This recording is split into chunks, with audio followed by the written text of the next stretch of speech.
Olá! Hoje nós vamos conversar sobre a prática do bem sendo nossa marca. A Bíblia fala muito sobre hospitalidade e a hospitalidade é uma marca do bem, pois como que você vai ser hospitaleiro se você não receber essa pessoa em sua vida, não fazer com que ela faça parte do seu convívio, da sua vida cotidiana. Vamos ler 2 Coríntios 9, 7 e 8. Cada um dê conforme determinou em seu coração, não com pesar ou por obrigação, pois Deus ama quem dá com alegria. E Deus é poderoso para fazer que lhe seja acrescentada toda a graça, para que em todas as coisas, em todo o tempo, tendo tudo que é necessário, vocês transbordem em toda boa obra. Praticar o bem através da hospitalidade não é algo fácil na sociedade moderna e individualista em que vivemos. Para vivenciarmos a bondade, é necessário que cuidemos para não correr o risco de exaltar alguns em detrimento de outros, valorizando apenas aqueles que nos interessam. A Bíblia deixa bem claro que nós não podemos fazer bondades por pesar ou por obrigação, porque a sociedade está esperando isso, porque eu sou uma pessoa X e as pessoas querem ver isso em minha vida, mas com alegria, propondo primeiro em seu coração. Nós vamos ler também 1 Coríntios 12, 25. A fim de que não haja divisão no corpo, mas sim que todos os membros tenham igual cuidado uns pelos outros.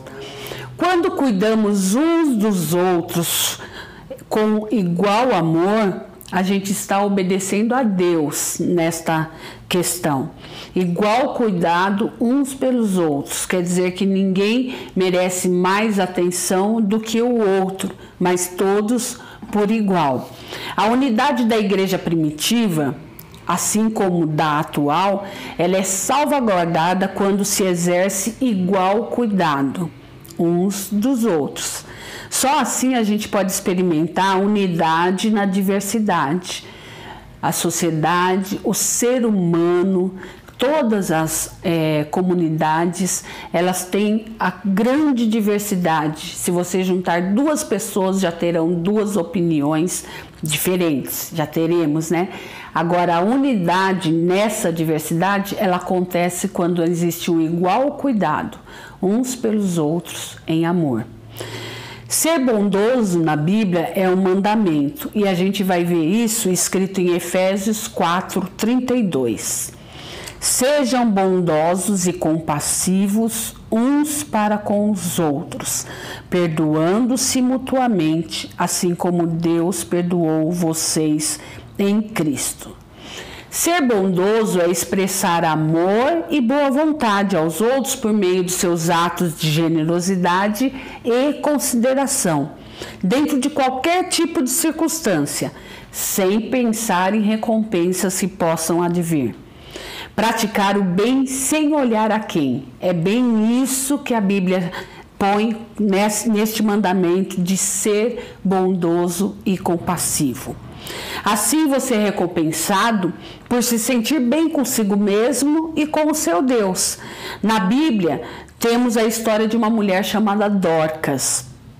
Dorcas fazia tanta coisa boa, ajudava as pessoas, consertava a roupa dos necessitados, que quando ela morreu, toda a comunidade que ela morava chorou muito, ficaram muito tristes e aí pediram a Pedro que a salvasse. Diz a Bíblia que Pedro chegou lá e acabou fazendo com que Dorcas ressuscitasse, e grande foi a alegria. Nessa história de Dorcas eu aprendo uma coisa muito importante: não importa tanto o tempo em que se vive, o tanto quanto a qualidade dos dias em que vivemos. Essa história está lá em Atos 9, se você quiser confirmar. Então, valorize com qualidade os dias que você vive, para que não fique no fim da vida ou numa hora de doença, de aflição, pensando no que você ainda gostaria de fazer. A pessoa bondosa, ela é tolerante, não é julgadora, mas também não aceita coisas erradas. Não hesita em repreender, mas o faz com amor, faz suavemente.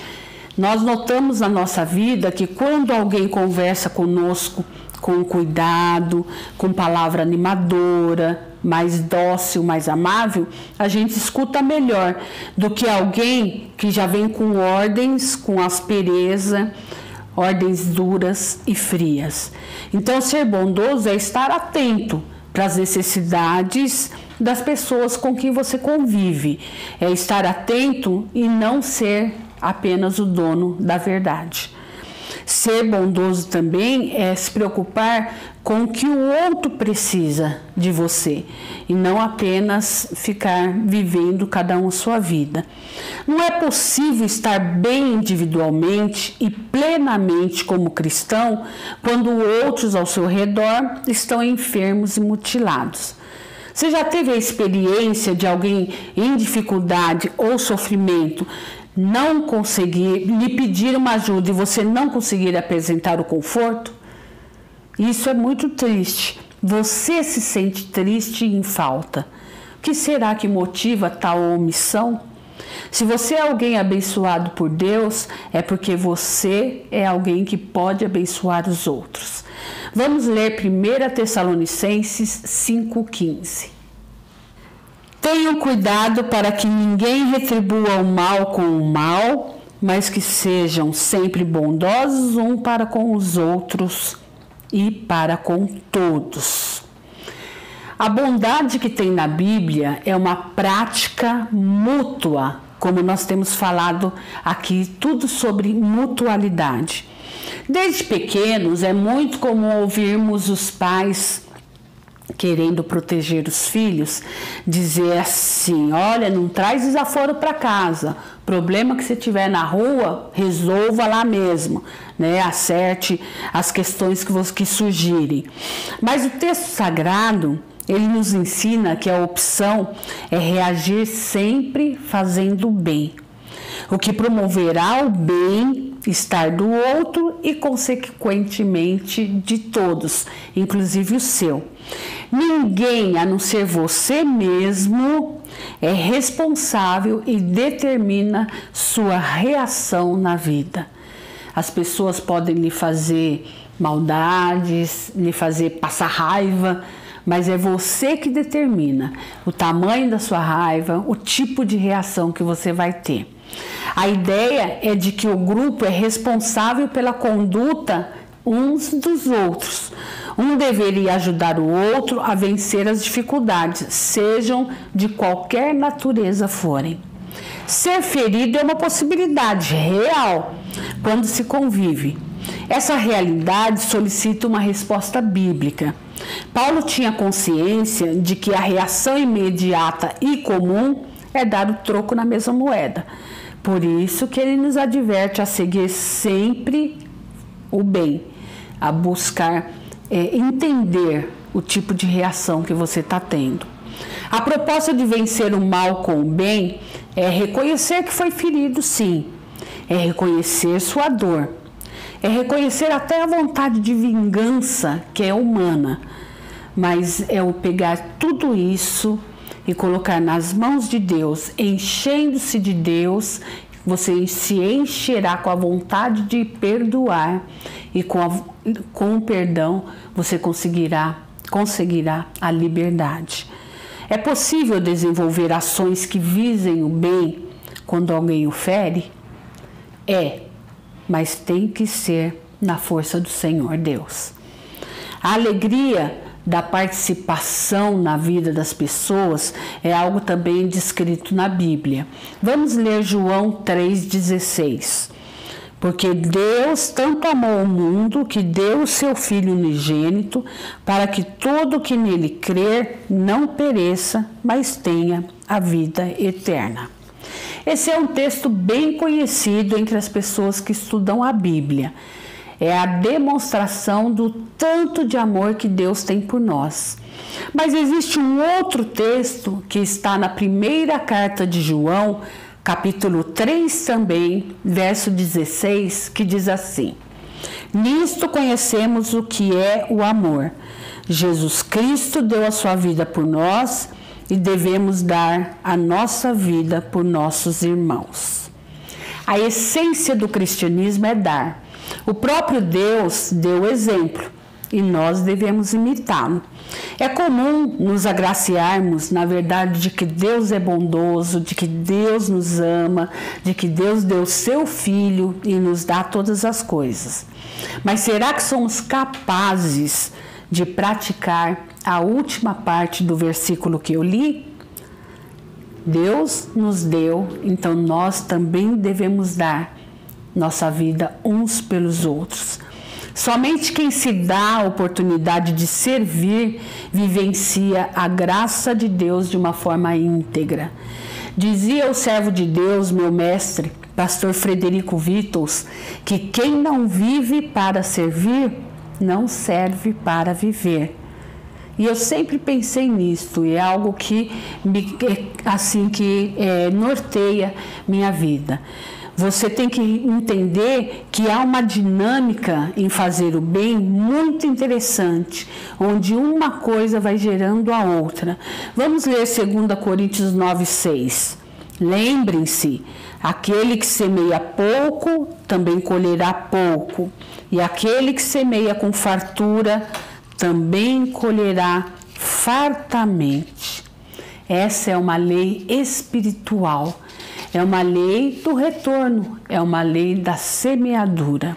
Assim como sofremos graves consequências de não observarmos as leis naturais, por exemplo, de descanso, alimentação correta, uso de equipamentos obrigatórios de segurança, sofremos quando não observamos as leis espirituais. Todos queremos muitas coisas nesta vida. Mas o que temos semeado para consegui-las? Se você semeia pouco, pouco também colherá. Agora, quem semeia com fartura, colherá fartamente. Tiago também nos diz que aquele, pois, que sabe fazer o bem e não o faz, comete pecado. Se eu quero emagrecer, mas continuo comendo doces, como alcançarei o objetivo? A palavra de Deus é bem clara em vários pontos e nos ensina sempre que fazer o bem é uma ordem e é uma ordem abençoadora. Se queremos o bem, façamos o bem. O mal se paga com o bem. Se você mesmo fazendo o bem para determinada pessoa pode receber o mal e a ingratidão em troca, imagine se não cultivar o bem em sua vida. A única forma de vencer o mal é com o bem. Isso é claro na Bíblia, pela palavra de Deus. Vamos ler Gálatas 6, 9 e 10.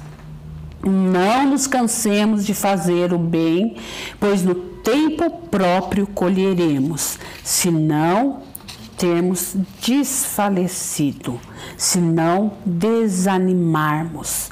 Portanto, enquanto temos oportunidade, façamos o bem a todos, especialmente aos da família da fé. Não é fácil viver como Deus deseja, mas viver longe dele é muito pior. O apóstolo nos chama a atenção para a possibilidade de cansarmos de fazer o bem. A dinâmica de fazer o bem deve ser na força de Deus, porque na força humana isso se tornaria impossível e rapidamente você se cansaria de fazer o bem. Você já se sentiu alguma vez como se estivesse trabalhando em vão?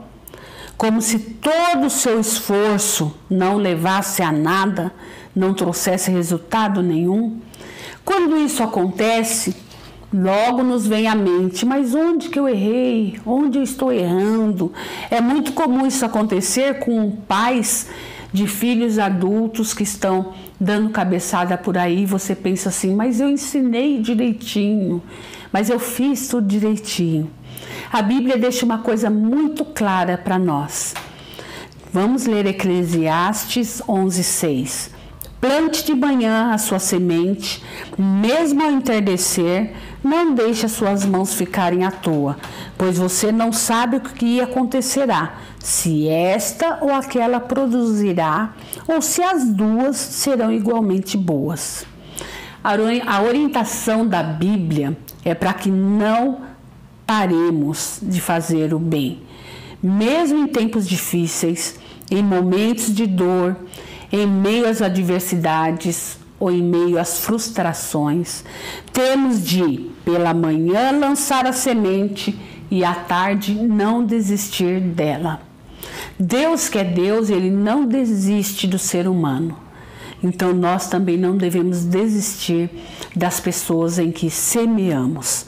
Depois de um longo dia e tantas tentativas de ajudar aquela pessoa especificamente, muitas vezes estamos cansados, mas Deus diz para não retirarmos a mão da semente plantada. Ou seja, devemos crer naquilo que semeamos, porque o próprio Senhor Jesus nos ensinou que aquilo que o homem semear, isso também se fará. Então não fique esperando um tempo adequado, um tempo certinho, o melhor momento para fazer o bem. Comece agora. Creia que aquilo que for plantado hoje será colhido no tempo oportuno. Algumas vezes não nos importamos de começar uma boa obra, mas desistimos logo que percebemos quanto nos vai custar e como está sendo difícil. Só temos que nos lembrar de que os grandes homens e mulheres que conseguiram se destacar no mundo foram aqueles que permaneceram no seu propósito. Então, permanecer é o segredo, mas esse segredo significa permanecer em Deus, porque é Ele que dá a força nos bons e maus momentos. Simplesmente não existe limites para o que Deus pode fazer através de nós, se nós nos dispusermos em suas mãos. Algo bem começado é meio caminho andado, mas se não concluirmos, não valeu de nada. Deus é um Deus que nos abençoa ricamente e a Bíblia é repleta de promessas de Deus para nós. Nós vamos ler uma em Romanos 8:32. Aquele que não poupou a seu filho, mas o entregou por todos nós, como não nos dará juntamente com ele e de graça todas as coisas? Quando nós nos tornamos bondosos, solícitos para com o nosso semelhante, nós estamos respondendo a Deus mediante a sua graça em nossa vida. Nós já temos experimentado a graça do Senhor que nos deu seu Filho e todas as outras coisas. Doar-se é um privilégio e uma alegria, porque é a expressão do que eu já recebi. Abençoar traz bênçãos para a nossa vida e se torna um círculo do bem, um círculo vicioso do bem. Quando você tem consciência de que Deus já deu muito mais do que você pediu ou pensou, ou possa merecer, então você entende que ninguém é melhor do que ninguém diante de Deus e nós devemos ser voluntariamente bondosos. Se não queremos ver o nosso amor morrer, devemos perseverar nas obras boas que Deus preparou para que nós andássemos nelas e não nos cansarmos de fazer o bem. Qual o segredo? Pedir as forças de Deus. Que bem o outro quer de mim? O outro espera de você algo que ele precise e nem sempre é o que você está disposto a dar. Então pense, conheça as pessoas, conviva para que você saiba o que você pode oferecer ao seu semelhante. Seja um semeador da bondade neste mundo tão carente E aí você estará mostrando Deus para esse mundo que precisa. Amém?